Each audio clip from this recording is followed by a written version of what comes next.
The story is told of an American Indian tribe that had a ritual that they brought their adolescent young men through.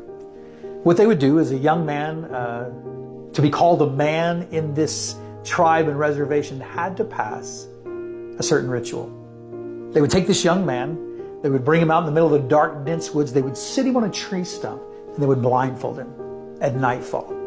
The men of the village would give him these instructions. In order to prove that you're a man in this family, in this tribe, in this village, you have to spend the entire night with this blindfold on, and you can't take off the blindfold until the morning rays of the sun hit your face. So you got to imagine they type this blindfold on this young man. He hears their footsteps as they walk away. The sun sets. Every little noise that went by, he had to be just terrified.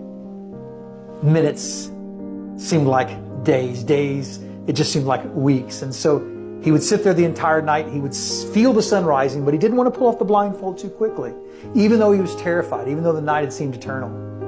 And sure, the sun had risen. He'd pull the blindfold off of his eyes, and there he'd see 6 feet from him would be his father. He had been there the whole night.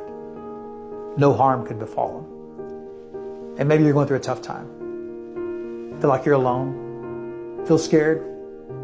You feel terrified. The Bible gives us good news. For those of us who know Christ, we have a Father who loves us and looks over us. Take that promise today.